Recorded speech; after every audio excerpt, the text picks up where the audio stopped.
All right. Good morning. It's good to be back and see familiar faces. So today we are going to discuss the topic of God's providence. God's providence. It's just what in the world is providence, right? So we talked about God's decree and how His decree is carried out or executed by means of creation and providence. So we already talked about creation. We talked about creation of the world and the universe and creation of men. And today we're going to talk about God's providence. What is God's providence? So if you can flash it on the screen, Westminster Confession of Faith, chapter 5, paragraph 1. This is what it says. Can you guys all read it? So God, who created everything, also upholds everything. He directs, regulates, and governs every creature, action, and thing, from the greatest to the least, by His completely wise and holy providence. He does so in accordance with His infallible foreknowledge and voluntary, unchangeable purpose of His own will, all to the praise of the glory of His wisdom, power, justice, goodness, and mercy. I know that a long sentence like this, takes time for us to decipher. So let me break this down and explain it to you. So in simple terms, providence refers to the belief that God actively cares for and guides everything in the universe. It is the idea that God is not just a distant creator who sets things in motion and left. That's what deism believes. They see God as a watchmaker. He set all the rules in motion. He leaves. There's no need for Him to intervene. That's not the kind of God that we believe in. We believe that He is continuously involved in the world, ensuring that everything unfolds according to His plan. So this includes both big events and small details, and it means that nothing happens by chance. And providence also suggests that God's actions are purposeful. He's not just doing things just for the heck of it. Everything He does has a purpose, and it is often aimed at bringing about good for the people. So what He does is actually good for us and good for His people for sure. And it also brings about His nature, revealing His nature to the people. So what He does serves the purpose of revealing who He is and what He's like to the people. So let me just break this paragraph down to few smaller sentences or ideas. So He directs, regulates, and governs in accordance with His purpose and will. R.C. Sproul is a very well-known author, a Christian author and a theologian. He wrote a book entitled The Invisible Hand. Invisible Hand. We're not talking about the principles in economy, the invisible hand, the God's invisible hand that is at work. So God is not only the creator, but also the sustainer and the governor of the universe. Then what is the scope of His providence? How far-reaching is His care and His government? All things, from greatest to the least. As Abraham Kuyper famously once said, there's not a single square inch here on this earth where God does not claim His ownership, to which God does not say, mine. So all things, from the greatest to the least, God's providence extends to all creatures and actions and things. So this emphasizes that there's nothing outside of His control, and this includes every aspect of creation, from the vast cosmos to the smallest particles, and from grand historical events to personal everyday occurrences. Everything is in God's hand and in His control. So God's providential actions are a direct expression of His attributes. who He is and what He's like. So what He does reveals or manifests or emanates His wisdom. That God's governance is carried out with perfect wisdom. And this ensures that His plans are not only all-encompassing but also perfectly wise. We also see His power being revealed or being expressed in His works. His omnipotence, His all-powerfulness guarantees that His will is effectively accomplished without fail.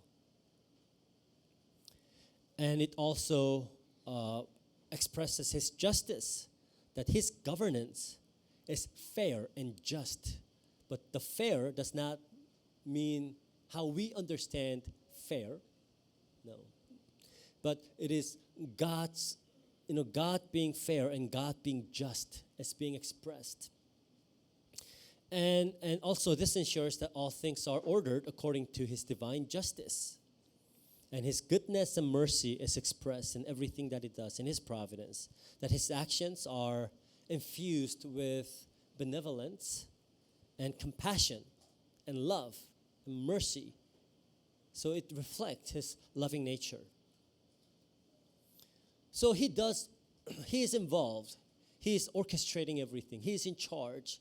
But to what end? What is His purpose? What is He trying to accomplish? It says in our paragraph today that all to the praise of the glory of His wisdom, power, justice, and mercy.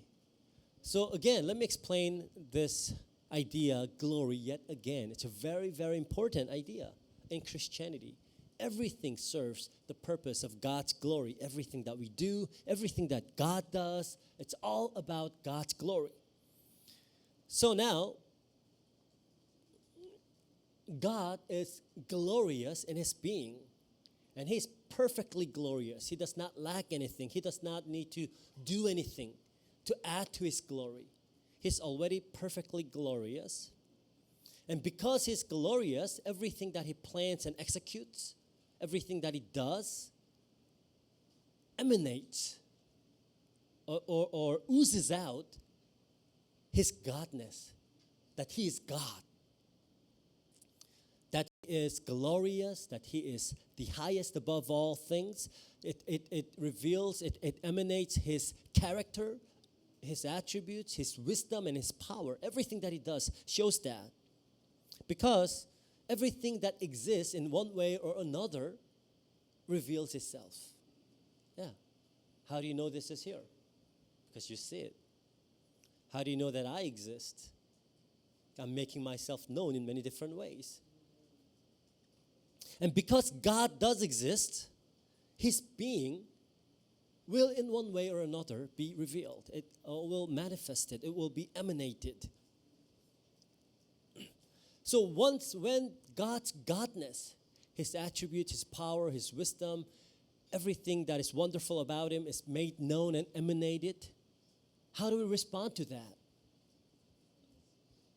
We respond by praising Him and glorifying Him and worshiping Him and honoring Him. And all this is what it means by glory. Glory. So the word glory encompasses all this. God's essential glory, that His being is glorious. Everything that He does emanates His glory. And that we respond to His glory by honoring Him and praising Him and worshiping Him. All that is what it means by glory. It's a big term. So the ultimate aim of God's providence, it says, is to the praise of the glory of His attributes. So this means that the way God governs the world is intended to reveal and to glorify His nature, His wisdom, His power, His justice, His goodness, and mercy. And all of creation is orchestrated to display these divine qualities, leading the creatures to worship and to honor Him. See, this is a very, very important idea. This is why everything happens. This is why we exist. This is why everything exists.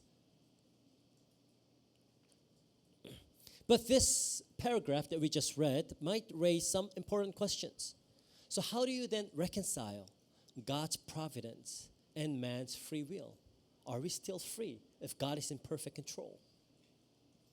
And how do you reconcile God's providence with the natural laws, the physical laws of the world? Is he bound to it? Can you work beyond it? Right? How do you make sense of supernatural phenomena, or in other words, miracles?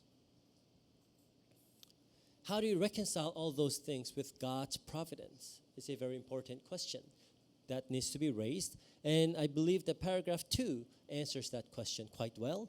So let's turn to the paragraph 2. It says, God is the first cause, and in relation to him, everything happens unchangeably and infallibly.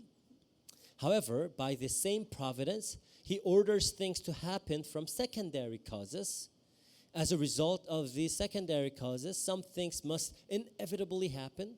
Others may or may not happen depending on the voluntary intentions of the agents involved. And some things do not have to happen but may, depending on other conditions. Crazy sentence, that's right. Okay, try to break this down. Try to make sense of this. What in the world is this saying? See, this is the thing about this paragraph, is that it condenses and it's so concentrated, it's so saturated with meaning that sometimes it takes time for us to break them down and to understand things one by one. So let me explain this to you. So this paragraph addresses the relationship between God's sovereign will and the mechanism through which events occur in this world, which is known as the secondary causes. Because we know that the laws of causality is real, that there is a cause and effect. That's how the world works. For anything that happens, there's always a cause that caused it to happen, right? I could talk about the religious Reformation. It did not happen from vacuum. No, it had a lot of things, a lot of events that accumulated that led to the religious Reformation, such as the humanism, right? People began to read the Bible in Greek instead of Latin and found out that, man, your Latin Bible's very misleading. Erasmus, did that. A lot of people began to read the Bible in Greek and found out, man, you're teaching a lot of things wrong. And then there's also the Renaissance. People began to doubt the authority of the church and began to uphold the position of men. There's the rise of Aristotelian philosophy, and all those things together led to the religious Reformation. It's not only just Martin Luther posting the 95 Theses and all of a sudden, boom. No.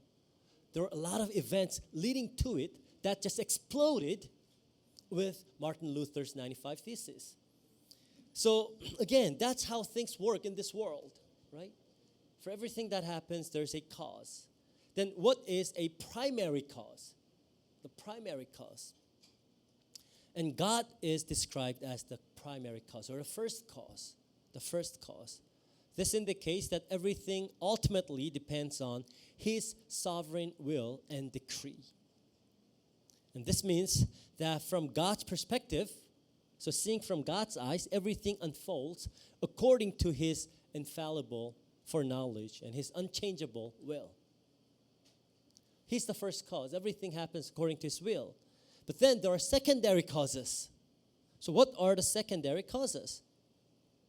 So these are the immediate and observable causes in this world. The natural laws, right? Like drops, right? Gravity. Human choices. The choices that you make always have consequences, right? It serves as a cause for certain things that happen, right? Or seemingly random events. So while God is the ultimate cause, he often works through the secondary means. Secondary means, which means he respects, he honors our decisions and our choices. Like for instance, when you go to a restaurant and choose from a menu, are you destined to choose what you want to eat? Or are you choosing simply based on your free will what you want to eat at that very moment? See, that's why in Westminster Confession of Faith, it draws a clear distinction between the first cause and the second causes. The reason why we do that is because in Reformed theology, the reason why we draw a clear distinction between the first cause and the second cause is because God is not the author of sin. God is not the author of sin. We are given free will to choose for ourselves whether to obey God or to not obey God. Well, now we are not free-willing beings, as the word itself suggests, because after the fall of man, we have become slaves to sin. So you're no longer free. Don't think of yourself as free agents. You're not. You're always driven. You're always influenced by the sinful nature that is in you. But the first man, Adam, was a truly free man in its truest sense, that he could choose not to sin. Sadly, he chose to sin. And after that, all men who comes from the line of Adam are born as slaves to sin. But that does not mean that we don't have any freedom to choose for ourselves. So God upholds the secondary causes and uses through the means of the secondary causes. So this also includes the physical laws. And it talks about the nature of events that happen. Some things happen necessarily. So these are the events that occur according to the necessary laws of nature. Like gravity, I'm always I'm scared I might really drop it, but, it just shows that gravity is at work every time. So these are necessary events. Certain things always follow certain laws or rules. And also some things happen freely. So these are the actions resulting from the free will of rational creatures. The free agents, the ones who can actually choose for themselves. Like what we do, particularly humans. So the things that you choose to do, whether you choose to wake up in the morning to go to church or just sleep in, it's not determined by God. It is your choice. It is your choice. Don't make an excuse. Maybe God made me so tired today, so I'll recover and get back to a better health condition. No, that's your decision. That's your choice. So some things happen freely. Other things happen contingently. So these are the events that seem to occur by chance or accidents. But all these things are in God's control. And God works through those to accomplish and to uphold His will. So this paragraph, it upholds the mystery of how God's sovereign will operates in concert with human freedom and natural order. Not against, but in concert.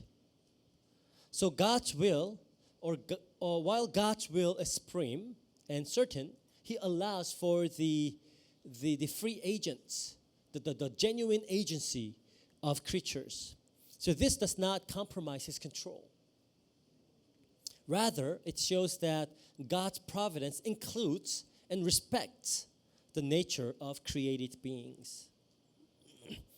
So, you can imagine a director of a movie who has a complete vision for a film, right? So the director has planned every scene, dialogues, and the outcomes, and it is the director who ensures that the story aligns with his vision, right? So they are the ones who oversee the script. They are the ones who set the scenes, guide the actors, control the editing process. But this director represents, so this kind of represents God's sovereignty, having the ultimate control over the world and unfolding of the events. But there are actors in the movies. And each actor plays a character with a specific role and lines to follow. But within the director's framework, the actors bring their own interpretations, their own emotions, their own expressions to their roles, right? And they make choices about how to deliver their own lines, how to interact with the other characters, and how to convey different emotions. It is their freedom. So this represents human free will. And the actors have the freedom to infuse their roles with their personal touch, making their performances authentic and unique. But it all still happens within the frameworks of the director's vision. So, usually the way I put it is there are 8 billion people living on this planet, and what if all of them together decide to go against God's will? Does that mean that God's will or God's plans be stopped or thwarted? No. If we all choose to disobey God's will, God will use that disobedience to accomplish His will. That's His wisdom. So it's so beyond and above us that we cannot comprehend it. So I'm not going to try to explain things that are beyond our understanding. Just know that it is that way, all right? But you have to also understand that God does not have to limit Himself to the laws that He put in place. Paragraph 3. Paragraph 3 says, God uses ordinary means to work out His providence day by day. But as He pleases, He may work without, beyond, or contrary to these means. So what does this mean? So this paragraph emphasizes God's freedom in how He exercises His providence. In most cases, He will work through ordinary means. Ordinary means. So typically, God uses ordinary means to achieve His purposes. So these are the normal ways the world operates, such as the natural laws like the physics or biology, and like the human decisions and societal structures. So when your actions bring about consequences that are undesirable to you, you are responsible. You are responsible. Because we have this tendency of blaming every negative things to God and trying to take credit for all the good things that happen, right? That's not how it works. I know I often do that too because, as some of you might already know, that I'm a man with an extremely bad luck. I don't know if there's a science to prove it, but I'm pretty sure it can be proven.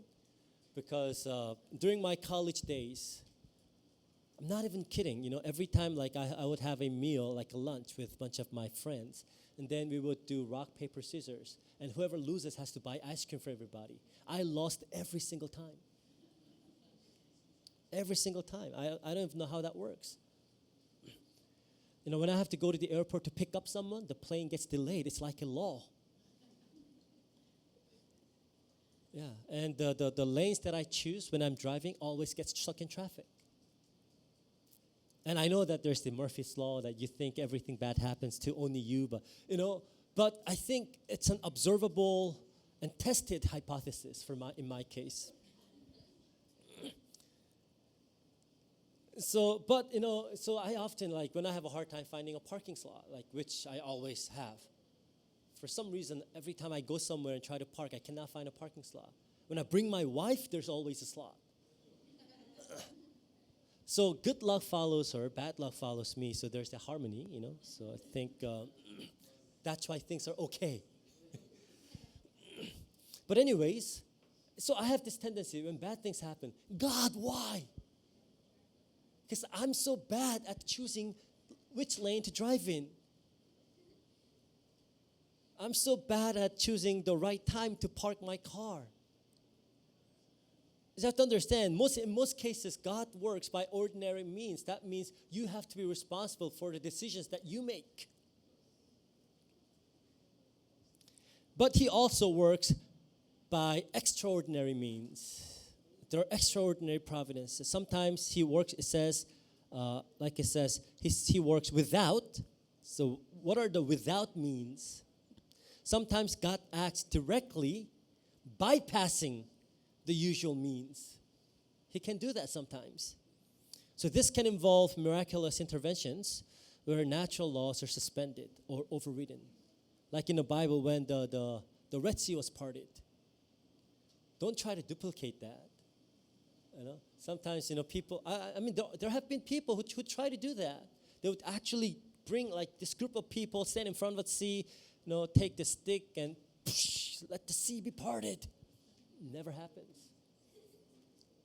Or, the Bible says, if you have faith, then you can tell the mountain to move to a different place. And they would pray and pray that a mountain would move. Not going to happen. They only happen when it needs to happen, when God sees that there's a need for that to happen. But God can do that. So sometimes, God acts directly bypassing all those laws, like stopping the sun in the case of Joshua, or like parting the Red Sea, or making the Jordan River stop, or bringing dead people to life. And sometimes he works above means. So God can work in ways that transcends our understandings or usual order of things, achieving outcomes that seem beyond natural explanations. So he can work miracles, supernatural. He can do supernatural things. Sometimes he works against means. So God can also act contrary to what would naturally occur, demonstrating his absolute sovereignty over creation, like reversing a natural disaster or healing a terminal illness. These are things that happens against means. In ordinary way things occur, they don't happen. So what this asserts is that God is not limited by the systems he created. He's the one who put time and space and matter in place.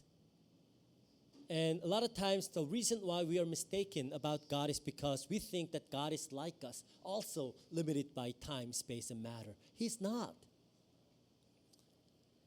He can be in it if he wants to, but he can be outside of it. And usually he's outside of it. So he's free to do whatever he pleases, and whatever he pleases is good. So while he often uses established means, ordinary means, his freedom to work beyond or contrary to them also underscores his omnipotence and his sovereignty. So we're not cessationists. What that means is that there are people who believe that miracles have ceased because God has already given us a perfect revelation, which is the Bible. And I believe that, but that does not mean that he cannot work miracles anymore. He can. And as a missionary, I often hear missions reports of regions and areas where gospel is systematically blocked, where people have no access to the Bible or the gospel. And God works in mysterious ways in those areas. I mean, I've actually heard reports. I mean, it's actually been documented that a lot of people see Jesus in their dream. Out of nowhere, Jesus appears in their dreams and they get converted. These things can happen. I've heard missions reports of actually people speaking in tongue. And I don't mean, though, the kind of tongue that you would go to a charismatic churches and just repeat the same syllables, la, la, la, la, la, la, la. That's not what I mean. An actual language that can be comprehended. Like in missions fields, in areas, like I heard this from a missionary from China in mountain tribes, like in Tibet. They have never heard the gospel, and a missionary just went up there and tried to preach the gospel to them. And once he opened his mouth, their language came out. And once he's done, he does not have the ability to continue to speak in that language. I mean, because I remember when I first came to the Philippines, asking God to give me the gift of tongue to speak in English and Tagalog. God never gave me that. But I had to work for it. And that's usually how things work. But if God wills, He can. So we're not cessationists. We don't believe that miracles have ceased, that God is incapable or God cannot anymore. He can if He wants to. So now, what are some questions and applications about this, God's providence? I guess the first question that pops in my mind is, if God is in control of everything, did He really have to send Christ to die on the cross? Was that the only way? Could He have done it otherwise? What do you think?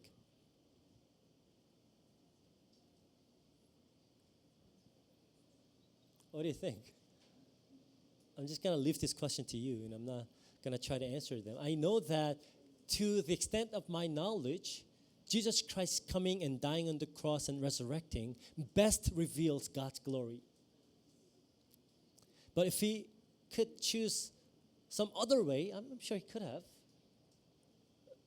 But I guess that's the extent of how much I'm going to get into this, because I have no idea. And another application, this is important, is that you don't have to believe that your walk of faith has to be miraculous or special. Do not underestimate the importance of ordinary means. Do not overlook it. Even how God calls His people, how God leads His people to repentance, how God sanctifies His people. Most of this happens by means of ordinary means. And if you really think about it, everything is a miracle. What are the odds or chance of you existing and living at this very time? It's a very, very slim chance. You have a very slim chance of that happening, and that is happening. And what are the odds of you actually being saved by grace? All of this is miracles, but God does a lot of miracles through ordinary means. So in our day-to-day walk of faith, we want to really give a lot of importance and emphasis on how we carry out our day-to-day life, our ordinary means. As a pastor, a lot of times pastors get together and they talk about how they were called to be pastors. And I always wish I had a good story, because I know some people, they fell from a fourth-story building and broke their legs and bones, and that was God's calling for them, or they saw this light or whatever. For me, none of that happened. It was actually my decision that I wanted to choose this path and serve God. Does this mean that maybe my calling is fake and theirs is real? No, I don't believe that. So you have to understand, and you have to take your day-to-day walk of faith with seriousness, that these are the means through which God works in your lives, to teach you things, to make you holy and blameless, to lead you to the right path. So, to close, I just want to say this, that, and I think, even though this is a sentence that I phrased, I think this is a great sentence, that Christian walk is a paradox of seeing God's invisible hand at work. I know the idea is crazy, seeing God's invisible hand. But that's what faith is. It's a paradox, I know, but that's what Christian walk is all about. Seeing God's invisible hand at work. And through this, we honor and glorify God. And next week, we're going to talk more in depth about God's providence in relation to our salvation. Actually, the following many chapters are actually about God's providence in relations to our salvation. So we're going to get into that from next week. All right, so let's close in prayer. Dear Father, we thank you that you are a good God and you are even at this very moment with us and you're at work even now in our midst. And we are so thankful for that, and we honor you and glorify you for that, because we know that in everything that happens in our lives, you are in control, and you are leading us and taking us to place where you want us to be as our Father and as our God. And we know that what you have in store for us, what you have prepared for us is always good for us, Lord. Help us to trust that. Help us to trust you and see your invisible hand at work in our day-to-day lives. Lord, we thank and you pray in Jesus Christ's name. Amen.